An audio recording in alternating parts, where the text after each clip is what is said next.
Hello, good evening, everyone. Welcome to NABJ's Entrepreneurship Task Force. My name is Brett Chambers. I'm the one of the co-founders, co-chair, the co-founding chairman of the task force. Uh, our past president, Dorothy Tucker, she was gracious enough to include a couple of us on this endeavor, and now we're a completely voted on task force, an official task force of National Association of Black Journalists. I'd like to turn this over to our new leadership team, our 2025 leaders, and I'm going to turn it over to our wonderful chairperson, the wonderful Shernay Williams. Shernay, it's your show. Take it away. Well, thank you so much, Brett, for founding this organization and allowing us to serve on the leadership team. We also have Wayne here. We have Lisa, and you're going to meet them later as well. But they are also a part of our leadership team, helping to make all of this happen. And so we're excited that this is our first event of the year. The title is How Collaborations Can Help Local and Independent Media Thrive. A lot of us are media entrepreneurs or maybe aspiring media entrepreneurs. And so today we want to talk to someone who has been doing this for a while. It's actually a family business. And before we get to that conversation, though, I want to make sure that everyone watching is on our email list so you can stay up to date on all the great things we have going. So, a link for that is going to be dropping just in case you aren't on our email list. And now I'm going to toss it over to Lisa. Good evening, everyone, and welcome. I am honored to introduce our guest, Frances Murphy Draper, who is the CEO and publisher of the Afro-American Newspaper, also known as Afro News. Mrs. Draper, affectionately known as Toni, is the fourth generation publisher and CEO of the family owned Afro American Newspapers, a position she has held since February 2018. Ms. Draper earned a bachelor's degree in Spanish language education from Morgan State University, where she served on the Board of Regents for 25 years, stepping down as vice chair in 2020. Her impressive academic credentials include a master's degree in education from Johns Hopkins University, business administration from University of Baltimore, and pastoral counseling from Loyola University, Maryland, as well as a doctorate in leadership from United Theological Seminary in Dayton, Ohio. In 2023, Draper was elected first vice chair of the National Newspaper Publishers Association, also known as NNPA, board, and currently serves as the board chair of Word in Black, a pioneering digital news collaborative and public benefit corporation founded by 10 of the nation's legendary Black newspaper publishers. You can also find them online at wordinblack.com. Also, as an accomplished speaker and writer, Mrs. Draper is the author of No Ordinary Hookup, The Courtship of Vashti Turley and Carl Murphy, and co-author of Life Happens, But You Can Finish with Dr. Pamela Love. So I would like to welcome Mrs. Draper to our program, and we look forward to a wonderful, wonderful discussion. Thank you. Thank you for that warm introduction. Thank you for the welcome. Appreciate it. Yes, and I wanted to mention too, if you have any questions as we're speaking, please drop them in the comments. I'm going to make sure that we get them answered towards the end. So yes, it's an honor to have you, Dr. Draper. And for me, it's an honor for a number of reasons. I started my career at the Afro newspaper, my journalism career, back in 2009. I wrote my first article, then I became full time in 2010. So it is an honor to have you. And one of the things that I've appreciated is the commitment to covering news through the lens of how it impacts the Black community. And your paper has been doing this for decades, right? And so please, for people who aren't familiar with the Afro, please tell us about the history. So I'm going to give a brief very, very brief history. So the Afro was founded by my great grandfather, John Henry Murphy Sr., in 1892. You'll appreciate this, Shernay, with $200 in venture capital from my great grandmother, Martha Elizabeth Howard Murphy, invested in her husband's desire to purchase the name and printing press at an auction. The fascinating thing for me about the founding of the business is that he was 52 years old. They had 10 children. He was a formerly enslaved man, having served as a sergeant in the colored troops, if you will, of the Civil War, and a whitewasher by trade, and had what I call the unmitigated gall to start a newspaper when those who counted such things said that less than 2% of the Black population could read. Nonetheless, John Murphy said a newspaper succeeds because it believes first in God, then in itself, and then in the present generation. And so they had, as I said already, 10 children, 5 male children, 5 female children. Each of the Murphy boys had a job at the paper. Their sisters got paid the same salary. My grandfather Carl was tapped to be the publisher editor following his father's death in 1922. Interestingly enough, he was a German professor at Howard, a Howard grad. My grandfather was, and he would come to Baltimore from D.C. every weekend to help his dad with the paper. So Carl Murphy really was the one who grew the paper to 13 editions, in several cities during Jim Crow era, during the Civil Rights era. And here we are, the fourth generation. We have fifth generation. The seventh generation has been born. She just doesn't know where she's going to end up, yet. She may be like those of us in the fourth generation that said, no, we're not going to do this. There's so much more to say about the founding and the history that would take all of our time, but that gives you a brief overview. Yes, I know that long history, long legacy, um, for sure. So did you always know that you wanted to be a part of the paper? I always knew that I did not want to be a part of the paper. How about that? When you grow up well, I shouldn't say it this way, but we grew up, Carl Murphy had, as I already said, 9 siblings. All of them didn't have children. He was blessed, I think much to his chagrin, with 5 daughters, including a set of twins, and 16 grandchildren. And so all of his daughters worked in the family business. Most of them went to school at the expense of the state of Maryland to the Big Ten schools because they could not go to the University of Maryland for journalism degrees. So we breathed Afro and family business almost 24/7. So those of my generation, we said, oh no, we're not doing this. We're gonna do we're gonna do something else. So you see how that worked out, right? Right. You got pulled in. I did. I mean, I did a couple of stints. I mean, when I was in high school and college, it was great to be there in the summers and the weekends because I didn't think that was ever going to be my full-time job. I ran the New Jersey branch for a little bit, but still didn't think that was going to be my full-time career.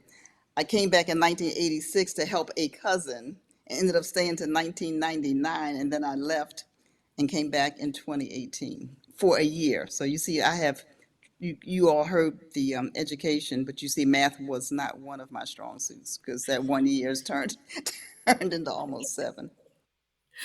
And now you're the CEO and publisher. So I know that many of us who are listening, watching this, we would love to create that, right? We want to create a family business that we can pass down for generations. And so what should we be thinking about, right? If we want to create this type of legacy media business, what are some words of wisdom that you can share as someone who's on the receiving end of that? So listen, this is not in any particular order. Let me say this, and the audience knows this, you know this. Family businesses are not easy. Business in general, if you look at the statistics, to start a business, it's not easy. Family business, sometimes, we've heard familiarity sometimes breeds contempt.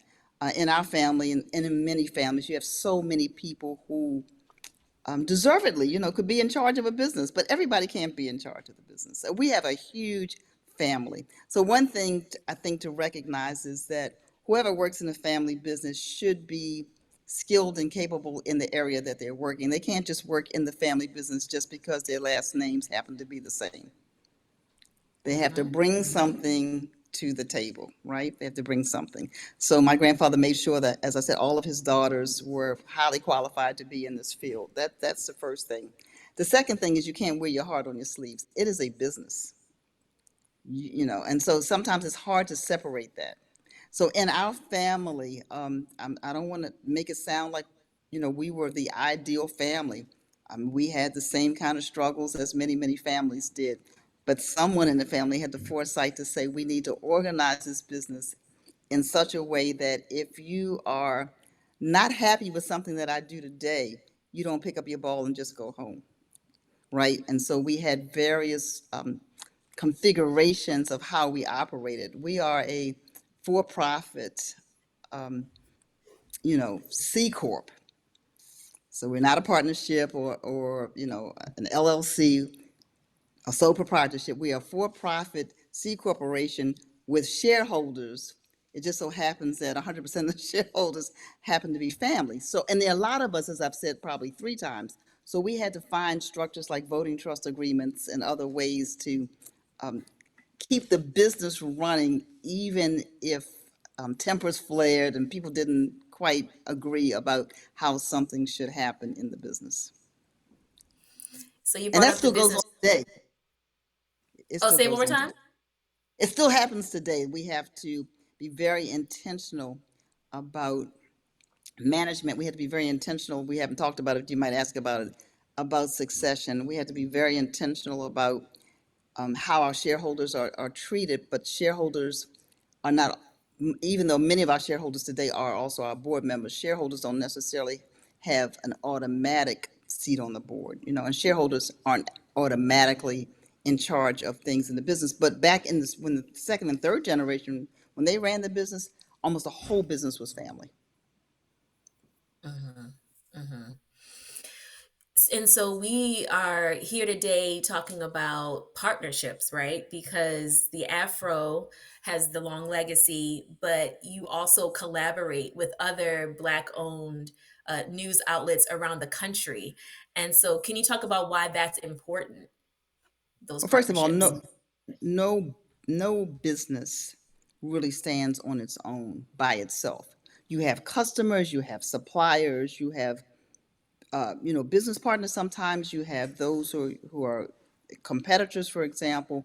And so in this time that we're in, especially in journalism, we felt it was necessary to form Word in Black. But even before that, let me say this. There are about 225 to 250 Black newspapers left in the country, which that's a small number, right, for the entire country. And so associations like the National Newspaper Publishers Association, NNPA, were formed long ago, understanding that when we bring our collective minds together for the good of the industry, then the industry thrives. Um, Out of that, Word in Black is separate, but there are other groups of Black newspapers that do things together as well. We actually formed a digital business, so it's a digital startup. So we're legacy press, but we're not stuck in the past. Sometimes you hear the word legacy and people say, "Oh my God, they're old and they just have print," and nothing wrong with print, right? But they're stuck in the old way of doing things. No, our mission is the same. Our methods have changed over time. So our mission is still to uplift the Black community, to advocate for the Black community, to report on things in the Black community, to be unashamedly Black. We don't need anybody to tell us what we can't be and what we can't do and what we can't call ourselves. We're true to mission, but the methods have changed. If you look at any industry, if the industry is to survive, then the methods have to change. And so people say to me, for example, well, we're in a technological age. You were in a technological age when the computer first came out. When CompuGraphics 8400s came. I mean, when the equipment changed, the technology changed over time, you were in a technological revolution. Then it's a matter of what your take is on that and how much you want to, you really want to be intentional about trying to keep up with it. It's AI today. it'll be something else tomorrow. But your mission stays. Your core mission of how you serve community and how you speak for community stays the same. And how do you balance that, right? Because everything is constantly changing. And so how challenging is it to stay true to the mission as, so much changes, social media and like you said, AI. Um, how do you maintain all of that or juggle Well, all of that, I should say? I don't know that you juggle it all. I think you have to find your lane. Now, in terms of the technology, you do the best that you can, as everybody else does, to keep up with it, to be conversant about it, to use what works for you, right? And everything that comes out may not work for your organization. And we can't be Hmm. all things to all people. We have to do what we do well. But here's one thing that technology cannot replace yet, maybe in the future, is the trust that you have with your community. That's Black right. media has a trust with community. Black journalists, no matter who they work with, if they are true to who they are, they have a trust with their listeners or their readers or their viewers because they say to themselves and to that person, I know you're going to cover my story and you're going to do it fairly. Now you can't do that always just because of the color of somebody's skin, right? I mean, we don't need to even call up some examples, but we know what I'm talking about. But once that trust is developed and you don't do anything to erode that trust, people will come to us, and they'll come to us first because they know we're going to get the story right, and we're not going to keep doing what I call the Chappaquiddick's, I'm not even saying the word right, syndrome, the Ted Kennedy syndrome, that every time something happens in your life, we put it in the last two paragraphs, the wrong that you did 40 years ago. Hmm. Hmm. Right. And too often, we as a community don't get the kind of coverage that we need for the positive things that we're doing in the community. But the Black press can afford to do that. We can afford to do story after story after story about what's happening in the Black community. We can also afford to hold our politicians accountable, so it's not a free ride. We can afford to talk about hard issues, but we can balance that as well. And so I have to bring it up because the times that we're in now, right? When you say word in black, and the environment now when it comes to DEI, has that impacted you all's work at all? In terms of, I don't know, getting funding, or Mhm. has this environment around DEI impacted you? Yeah, so the environment has impacted us as an African American business, right? Right. It Hmm. has not impacted us for what we write, by the way. We even try to avoid saying DEI. We'll write it out. It's what part of diversity or equity or inclusion or equity, inclusion, diversity, no matter which order you want to put it in, what part of that are you opposed to? Hmm. And so we are not shying away from those issues, those stories that are important to our community. It has changed, yes, some of the potential financial supporters and advertisers' viewpoints about how they want their dollars couched, if you will, if I can say it that way, but not everybody. See, we hear about the ones that are pulling back. We don't always hear about the ones that are still standing up. This is true. And what I say to myself, and I'm not trying to be idealistic about it. If my great grandfather could do this in 1892, if my grandfather could continue to publish when the FBI was investigating him, when it was Jim Crow, when his life was in danger, if he could continue to do that, then we can too. Here's the big difference, though, I think, in 2025 that we have to really be aware of.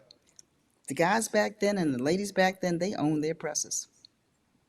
We don't own social media, right? We don't own it. We don't own it. Yeah, We're on these platforms like the one tonight. Usually we don't own these. We don't own the internet. this is true. And So there may be, there may be some folk who think, okay, well, we can shut them down, right? We might have to go back to the old fashioned way if we have to, but we can still get that news out.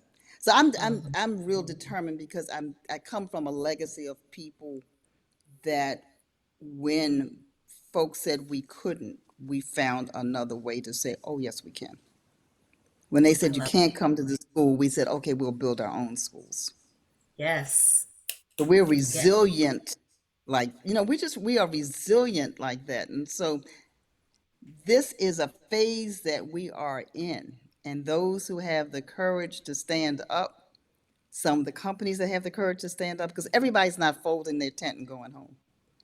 There's some foundations that are standing strong. There's some companies that are standing strong. Good. That is very good to hear. The optimistic view of it. And also let's back up for people who aren't familiar with Word in Black. Can you talk about how Okay. that formed?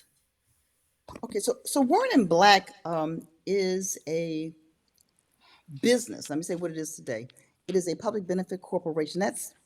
That's a regular C corporation that has a mission to do good for the community. We're not a 501c3. We are a for-profit corporation whose shareholders are primarily 10 of the nation's most iconic legacy publications, Black publications, Black owned. Let me be clear, Black owned publications. Now, we're not the only legendary Black-owned publications. There are many, many, many, many more that we work with, that we revere. This is just our business model. But we started out right after the unfortunate murder. People say the death of George Floyd. It was the murder of George Floyd. And we came together really as a collaborative under the umbrella of the local media association. So that's that we were truly a collaborative. We weren't a business. Many corporations and others invested in our journalism that we were doing in Word in Black, and I can tell you who is a part of Word in Black. I'm happy to do that. Invested in our journalism. And after a while, because we grew rapidly, we had full-time reporters, we were operating as a business. We spun off into this for-profit business, right? And Okay, so so it we are, started off as a partnership and then became a business. yeah, it became a business. And so we like to say, we're a bold digital media platform. We amplify the voices and experiences in Black America. That's what we do. We cover education and climate justice, and we have we cover religion, and we cover a lot of different things. And so we were launched in 2020, and it includes, as you already know, the Afro, and we are based in Baltimore with offices in Baltimore and in DC. The Washington Informer in DC, the Atlanta Voice, Dallas Weekly, the Houston Defender, the St. Louis American, the New York Amsterdam News, the Sacramento Observer, I'm forgetting somebody, St. Louis American, and the Seattle Medium. I hope that was all 10 of us. So across the country. And so we are a business. And so we work together as a business. We also have our separate businesses. So the Afro is a separate business. Word in Black is a separate business, right? So we contribute stories to Word in Black. Some of our journalists do. When I say contribute, we write for our own individual publications, and then Word in Black or Word in Black publications may pick it up, and vice versa. But Word in Black also has its own newsroom. Okay. So every outlet has their own reporters reporting as they normally would, and sometimes you Yep, guys share. You'll swap stories or share stories, and then Word in Black yep, itself has its own individual reporters as well to produce correct, content for everyone. correct. Right, and we have our managing editor. I mean, we have our whole staff and a whole team. And so, what is important to understand is that Word in Black is a separate, independent business in addition to our own businesses. Got it. And then the each outlet is an owner of Word in Black? Is that how it's Right, structured?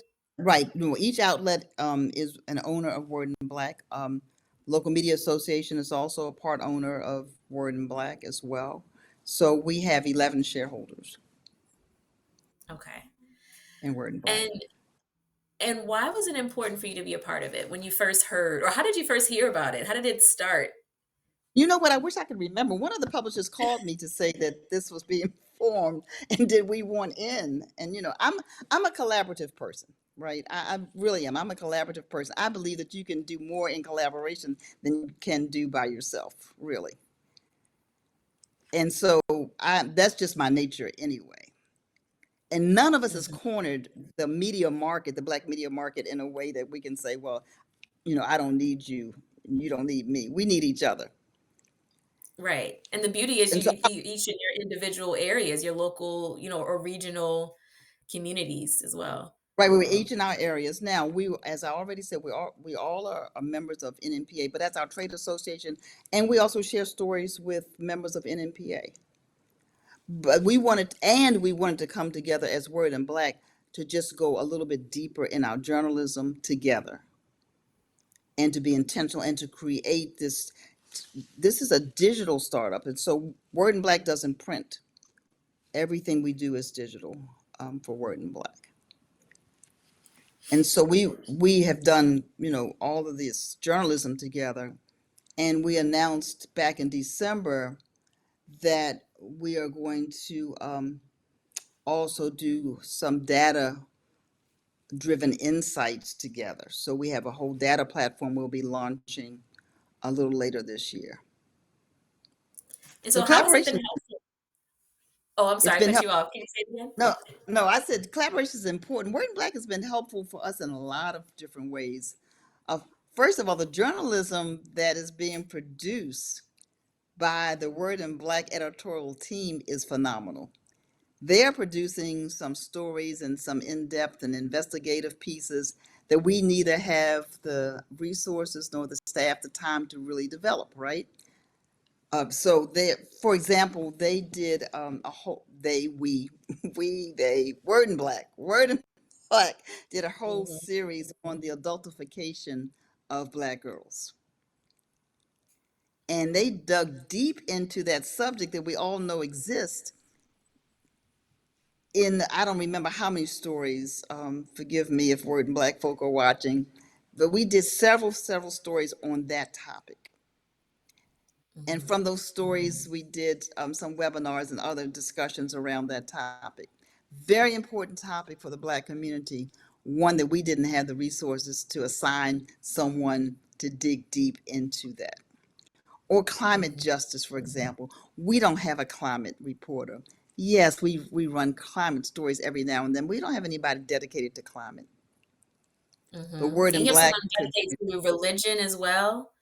Religion, right. And so Mhm. the Reverend Dorothy Bulware, who was our managing editor, by the way, but we're glad to see her on the Word in Black team.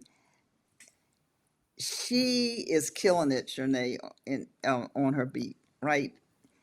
She already had She's the background, a fantastic writer. This is something she's passionate about. So she was managing editor for the Afro, doing what managing editors do, but now she can just go deep and write about those things that she's passionate about. And we get the benefit. Word in Black gets the benefit because she writes so well, and the stories are so engaging. And we get the benefit because we get the coverage. For example, her interview with Father Michael Curry that she did, I guess, about a month ago. Uh, we didn't have anybody to go and sit and talk to Father Curry at that moment, but she did. And we get the benefit of it. Mhm. And you've talked about business structure a little bit throughout, and the Word in Black is a corporation, right? For Yes, profit. yes. And I know a lot of people when they're just a lot of media entrepreneurs when they're getting started, they're thinking, okay, LLC, corporation, or even nonprofit for profit, even starting there. So can you talk a little bit about why it was important to be a for profit versus a nonprofit entity? Well, well, first of all, as I said earlier, it's a tax status, right?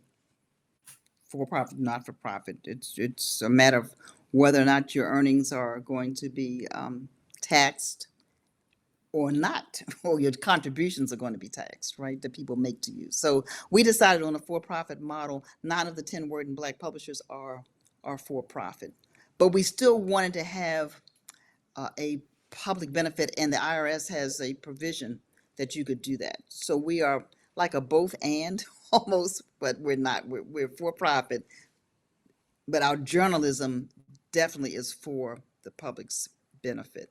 It just depends on the entrepreneur who's starting. So there are pros and cons of all kinds of business structures. What I say to people is the first person you have to hire, the first 2 people you have to hire if you're thinking about any kind of business is a lawyer and an accountant.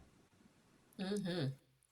And have he or she or them, if it's a whole firm, whatever, whatever their structure is, actually sit with you, understand what your mission is. What are your values? What are you trying to accomplish? And what business structure works best for you? And so often we jump out and say, I want to start a business. And the first thing we do is we get an EIN number. Then we Mm-hmm. check to see if our domain name is still available. And we spend a lot of money and we set up all these things. And then it's like, if it takes off a little bit, we're like, what am I supposed to do? Well, wait a minute, hold it. You need your accountant and you need your lawyer first, and you need your accountant to help you Mm-hmm. set business up the correct way. And then you have to understand that you may be the only person at first. I don't care how you set it up. Unless somebody has come alongside of you and said, Shanae, girl, I'm investing a couple $1 million into Right, $1 million. you. Right. Let's get this show on the road. But usually it doesn't happen like that. You have a great idea, you want to market it, or you have a great desire. A lot of people have a great desire to be entrepreneurs. I want to do my own business. I'm tired of working for somebody. I want to do my own. But there's a Mm-hmm. process. So we Yes. we just hired a general manager in January. Oh, okay. Yeah. So we didn't start out with a big payroll or anything like that. We Start started lean. out. Yeah, we started lean. We did have a lot of support, mostly philanthropic support. And yes, for-profit companies can raise money through philanthropy to fund journalism. We did do that. Is that through getting a sponsor? What is it called? Fiscal fiscal Phys- agent. It's thank you. mhm, Physical, okay. Physical sponsor. Got it. a fiscal sponsor, fiscal agent. And so there are things that you can do to fund your journalism. So we were really intense about we're not making a profit from this. We haven't taken a profit out of this business, even though it's a for-profit business. But our business plan says that there will come a time when the shareholders will get a return on investment. So for an independent media entrepreneur right now, how do you recommend that they start to form these partnerships and make these connections and find like-minded folks to get into business with? Okay, so the first thing I think is to understand yourself before you find somebody else. No, Great no, advice. yeah, know you, because everybody is not, suited is not the right word. It's not built to be in business with somebody else. Some people truly should be sole proprietors of their business, especially at first. Other people say, you know what, I've done an assessment. So let me answer your question directly. Do an assessment of your own skills. Mm-hmm. Know where your strengths are. Know where you could use some help, right? So I'm CEO, publisher of the Afro. I came back for a year. We already talked about how that didn't work out too well. For the first, maybe, I don't know, maybe the first year I was there, clearly, even with my MBA, things that related to getting HR manuals and those things in place, which were not there when I got there, but I knew they needed to be there. That was not my forte. In fact, two or three of us spent a long time trying to pull, to update, if you will, to modernize an employee handbook. Mm-hmm. I reached out to another cousin of my generation who I knew had the skill set, who thought he was retired, right? And who said to me very casually one day, "Hey, let me know if I can ever help out." Well, after about the third go round on that employee handbook, I'm like, "Oh, wait a minute, hold it. He has the skill set." Let me call him up and see what he means when he says, let me know how I can help. Mm-hmm. He whipped that thing that we were spending 9, 10 months trying to revise and modernize or whatever we were doing with it. In about 2 weeks, he took all the stuff that we had done, did whatever he needed to do, checked all the legal stuff and the regulations, and had it done. Okay. So you have to assess and know what your own, you have to do your own SWOT analysis of yourself. Mm-hmm. What are your own strengths? And I don't like to call them weaknesses, but what are your own strengths and your growing edges? What are the opportunities? What things would threaten your business? And you can't do it. I mean, I don't believe you can just do it yourself. Mm-hmm. You need other people, but you got to know yourself. If you're not a numbers person and you're getting into business, that's going to be a problem unless you, like I said, unless you have a good accountant. But your external accountant is not the same as a person necessarily who keeps your books internally. And that's Mm-hmm. another thing that happens to us when we go into any kind of business. We don't set it up like a business, and Mm-hmm. then we wonder what happened. We have to have a Mm-hmm. business. I'm standing on good ground though, because my grandfather set a good example about business. I mean, it was a union shop. It was 200 and some employees. The company had its own presses in 13 editions, 4 or 5 different cities. And I knew him. I mean, he died when I was very young, but I knew him and had a chance to watch how he worked. Mm-hmm. And it sounds like from your experience working with, reaching out to the cousin who's good with the HR, that even sounds like people, you can have a contractor. So maybe you have a good Yep, contact and you can hire them for a particular project. And that's a form of collaboration. And maybe you guys are it in is. business together, quote unquote, but you're, supporting each other in that way. Right. You're supporting each other in that way. We have a good finance person. Right now, speaking of collaborations, we are in what's called a shared services. It's a collaborative where we pay a fractional cost of a service that we need along with other Black newspapers. And this is in addition to Word in Black, right? And Mm, there were three opportunities to purchase shared services. One was in technology, one was in fundraising, one was in sales. And so we're doing the sales and the philanthropic funding one. So we get to is that share a fraction. Hmm? oh, that's great. Is that through the local media association or? Yes, that's it. Well, it's through what's called the Bloom Lab, which the local media association birthed that. They didn't fund it; they birthed that. And so the cool thing about that is, we're paying a fraction of what it would cost to hire that professional. We're getting a fraction of that person's time, but we're also getting the benefit of being in a group of only like 5 or 6 other um, Black-owned newspaper publishers in that group, right? And so we can also learn from each other. So we're just Oh, that's starting that.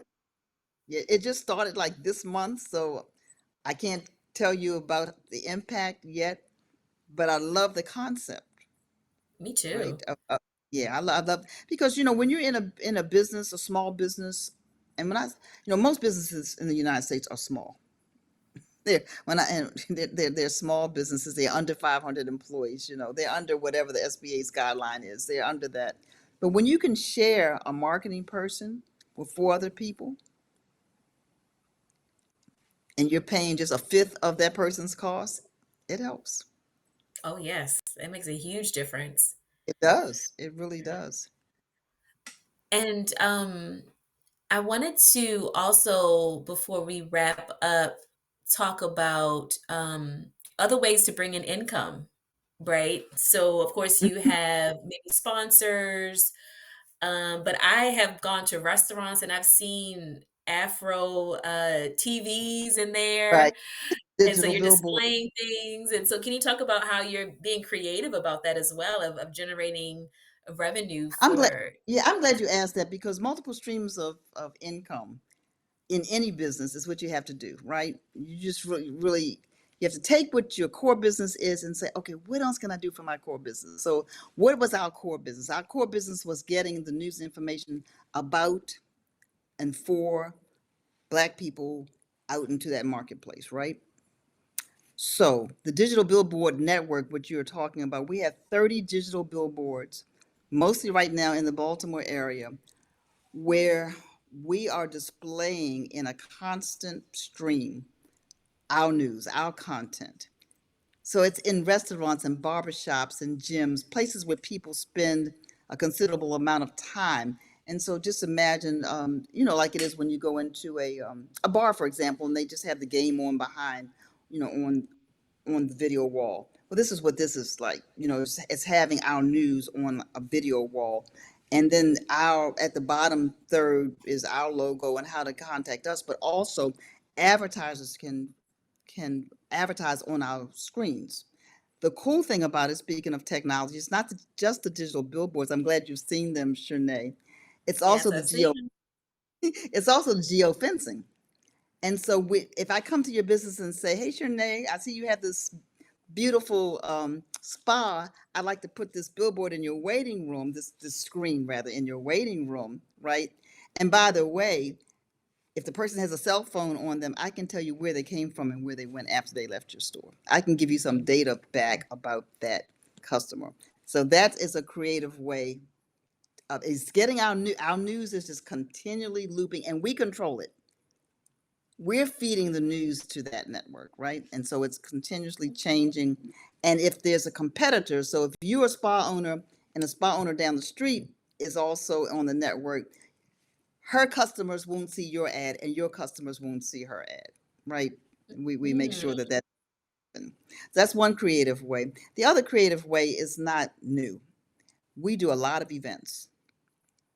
So we just partnered, speaking of collaboration, with Real Times Media, who's one of the people in Word in Black, also in an NMPA paper. They have a signature event called Who's Who in Black. It's their event. They do it all over the country. Who's Who in Black Charlotte, Who's Who in Black Cleveland, Who's Who in Black Detroit. We did a Who's Who in Black Baltimore. So that was another way to cooperate. Just 2 weeks ago, fabulous event. We'll do an event this week with 900 to 1,000 people. We can collect some data, have some fun, talk about our brand, right?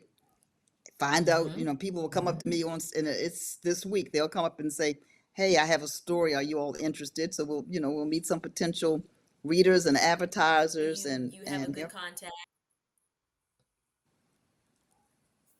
and people that we can interact with. I'm Yes, sorry, absolutely. Shanae, did you say something? Did I miss something? No, I heard my voice, but I didn't say anything. I heard your So I think voice that might have too. been some feedback or something. Yes, no worries. But no, excellent. You've been dropping some gems. We so appreciate it. Any final words of advice for, media entrepreneurs who are just getting started or working to grow? Anything you want to add about partnerships or business in general? Well, here's what I would say to aspiring entrepreneurs is follow your passion, but have a plan. A lot of times we follow our passion and we don't have a plan. Mhm. And then the lack of a plan quenches our passion, because then there are problems, right, that just crop up that we didn't anticipate. Now that's going to happen anyway, but do a plan first. And it does not have to be every single thing, because you're not going to know every single thing. And it's all right if you use AI to help you to develop that plan. Mm-hmm. You just have to make the right query. You can't just put Mm-hmm. into chat, tell me how to make $1 million. You got to put a little bit more in there about what you're trying to do, how you're trying to do it, what assets you have. You have to do the analysis, and then, Yes. then Double let it check create. what AI is Yeah, let pushing it out. create. Yeah, right. Let it push it out in a good format, right? But you have to, it's like baking a cake. You at least have to have the right ingredients. Mm-hmm. I tell people I love AI. I use it every single day, but you got to put the right, if you don't put the right ingredients in, if you put salt into the recipe when it calls for sugar, I did that one time for a pie crust. It came out terrible. I bet it did. It wasn't the right ingredient. So that is a piece of advice. You have to do the work up front, so it doesn't stranglehold you on the back end. That's first piece of advice. Second piece of advice is, don't be afraid to try something, and if it doesn't work, it's okay to move to something else. It's not the hopefully it's not the end of the world. Mm-hmm. It's not the end Oh of, yes. so follow your passion, but have a plan, right? And the third piece of advice that I would have for people is that I know a lot is going on politically. I get it. How about this? How about let's stop quoting all the negative things that are happening? How about looking for something positive to celebrate? Our community is full of brilliant people who are doing all kinds of things, and they're doing things that are positive. If somebody bans a book that you're passionate about, then you be the one to start the book club and invite the children to come and listen to you read the book to them. Find Mm-hmm. another way.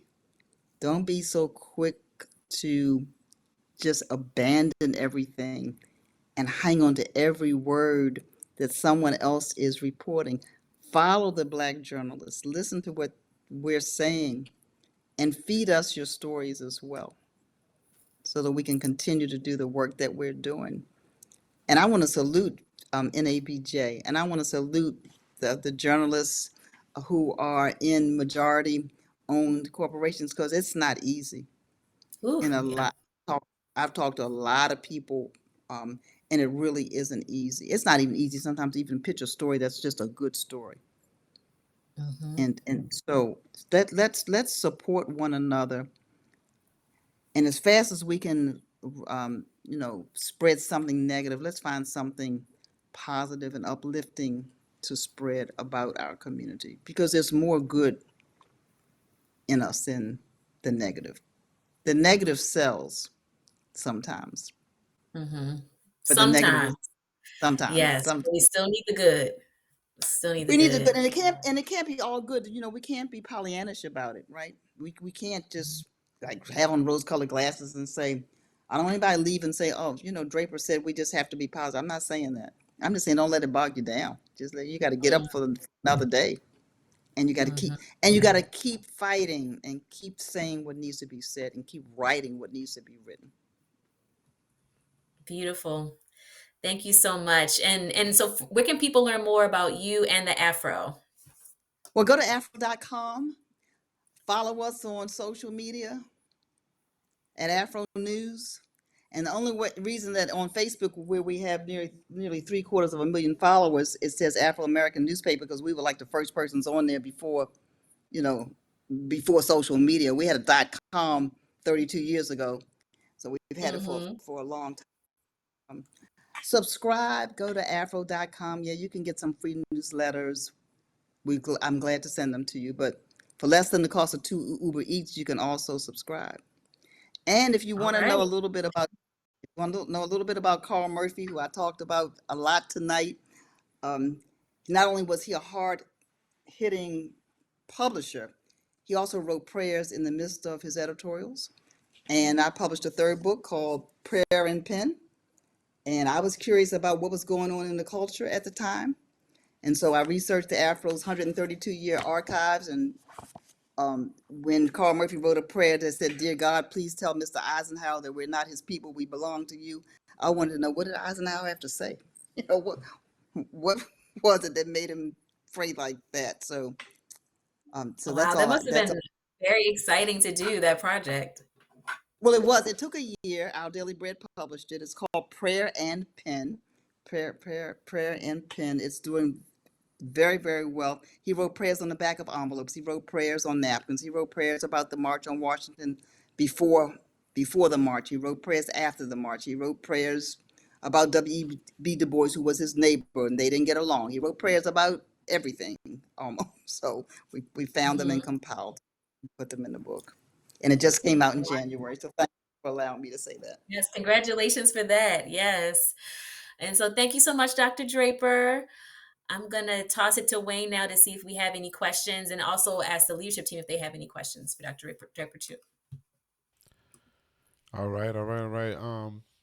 Hopefully everybody enjoyed that is watching this, regardless if it's live or if it's on replay. We greatly appreciate it. If it's on replay and you still have questions, please feel free to put them in the comments. We'll make sure we get them back to Dr. Draper. And I just want to say for myself, thank you, Dr. Draper, for taking the time to give us some great, great information. I was trying to stay up on it on the comments on YouTube to kind of post your the quotes that you were saying was very enlightful information. So thank you so much. There isn't any comments that was sent over, but in the meantime, for the people that are watching, please make sure if you want to send a question, go ahead and send it now, or if not, we'll do it later. I would like to start off. Is that fine with everybody? Absolutely. So it's not necessarily a question, but it's more so of a comment. You mentioned geofencing. I don't hear that a lot in our walk, in our paths of being entrepreneurs in this journalism, media, communication space or whatever. So I appreciate you identifying that and reminding myself actually to do that. I want to say that I participated in like geofencing, so to say, specifically when I was doing a strategic plan like years ago, and I think this was on like Mhm. Snapchat. uh, but outside of that, I feel like I don't hear that in many conversations. So thank you for just reminding us about geofencing, and I'm going to like re-educate myself again and again about how we can apply it or whatnot. So that was one of the main things that stuck out to me out of the conversation that you had about geofencing, just really focusing on that and using that as a marketing tool for sure. Okay, well, thank you. That's why young people sometimes will go places and turn their phones off. Mm, You can't track. yeah. All right. Does anybody have any questions, comments they would like to share? Mr. Chambers? I would. First of all, I want to say thank you very much for joining us. Um, my name is Brett Chambers, by the way, and I'm also a professor at North Carolina Central University. So we've had a pretty good history down that way because we have the Carolina Times and the Carolinian Yep. and Spectacular Magazine and some others. Um, because I'm an educator, I had a conversation later last year with a Denise Rolark. Hmm. You may know her, at the Washington Informer. And we were talking about how to engage the younger journalists with black media. So I've had a few of my students who started other publications or other media outlets, but how do we get them into if uh, contributing to the Word in Black or to the black newspaper so they can be a part of that legacy. Okay. Well, first, let me say that Denise Rollock Barnes is a member of Word in Black. And so we are colleagues in the work and we are partners in business.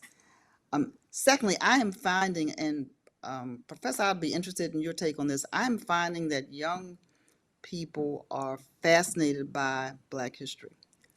Most of our journalists are young who are in our newsroom, and then our archives team, we have 8 people. If you go to afrocharities.org, you can see them. We have a team of young people that work for Afro Charities who they care for our archives. They are fascinated by the things that were accomplished long before probably any of us were born. And I think the more they get exposed to that, the more interested they are Right. in terms of their contributions to the Black press. For those who don't mind writing long form, but doesn't always have to be long form, because we're really interested in their videos.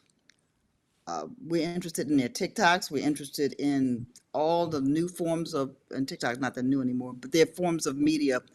And so it's just a matter of reaching out to us. So, for example, Morgan reaches out.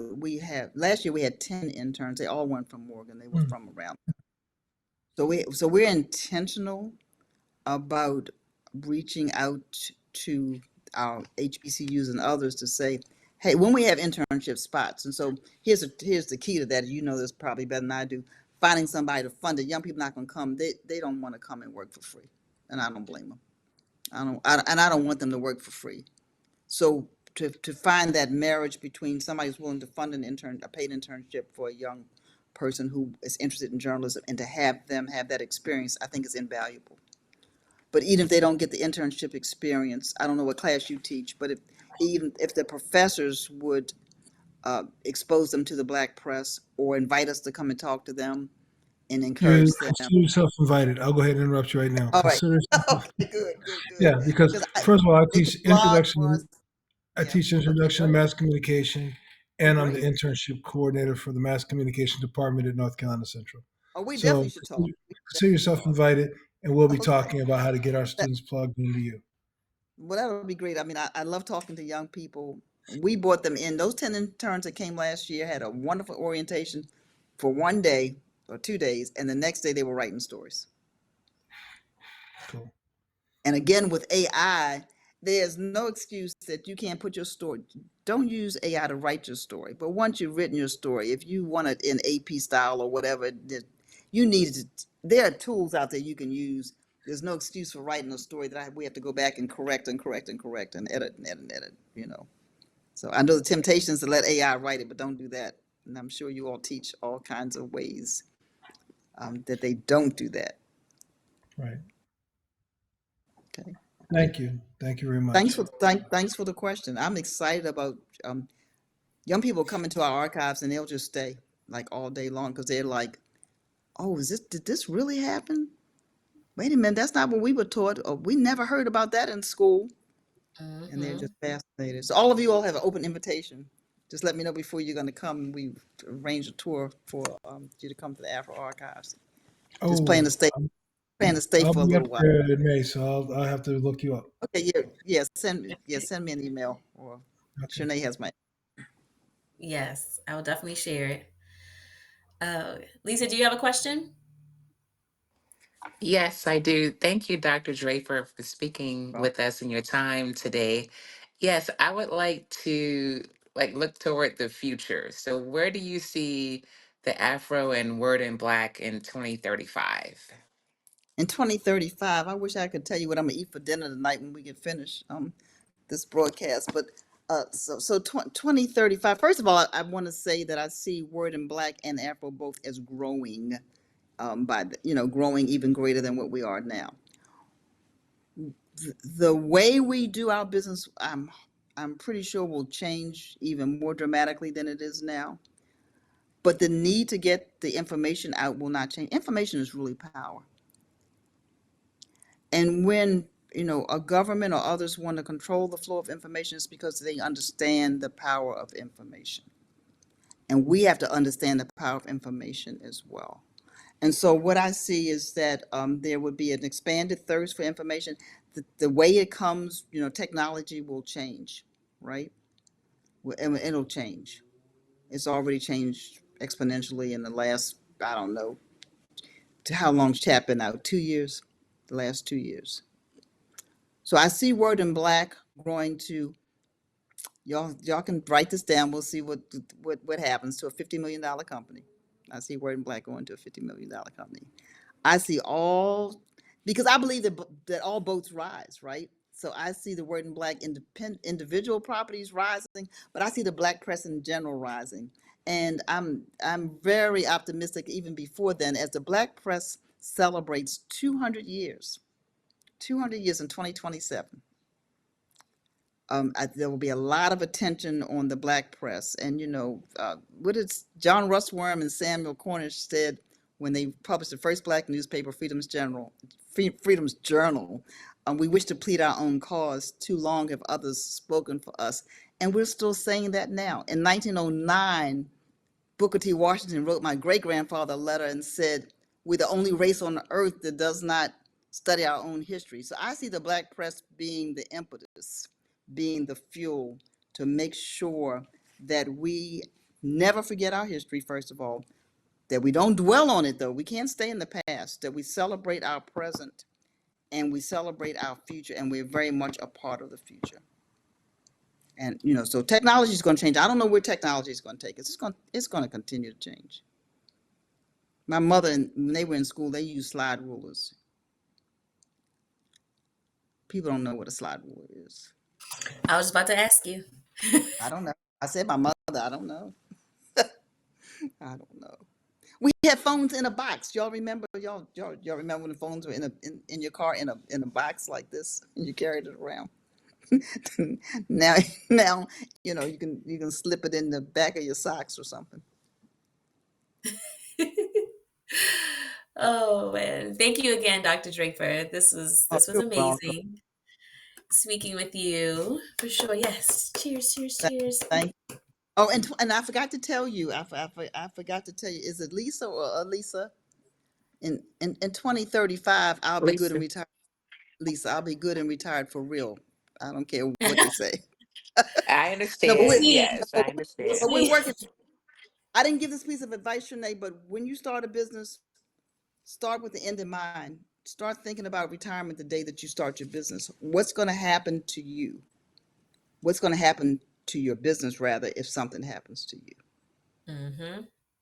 And is it going to just be a one and done? You set up a nice business, and then when you're gone, there's no legacy. Mm-hmm. So important. It Okay. is. So, the replay for this will be on our YouTube page as well. This will be on our Facebook group. We want to continue to have conversations like this.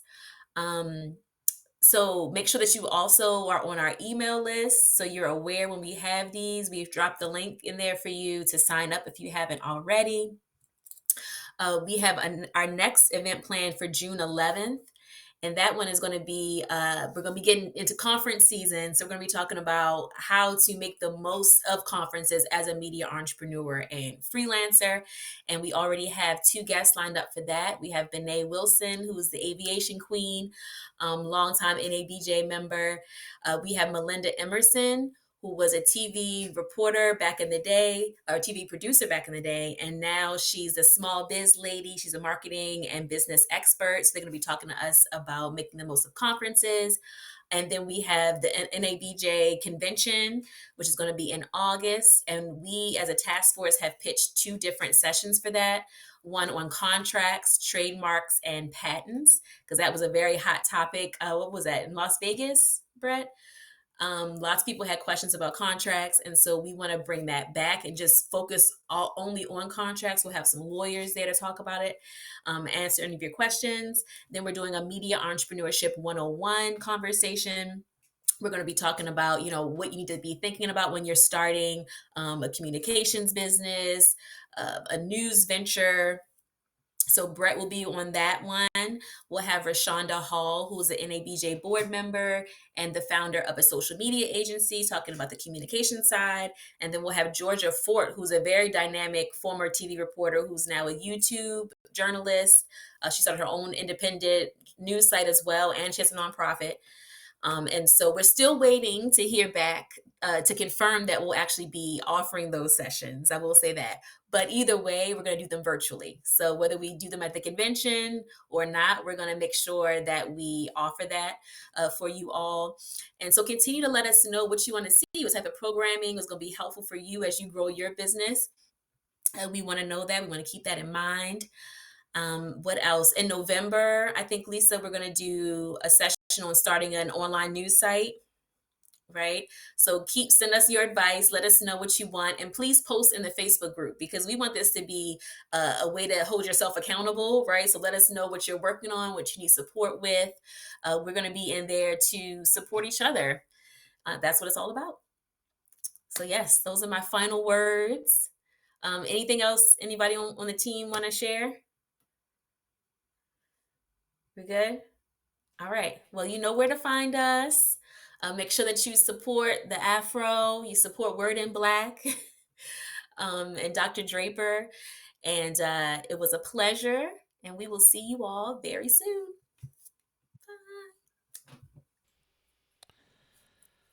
Bye. Hold tight.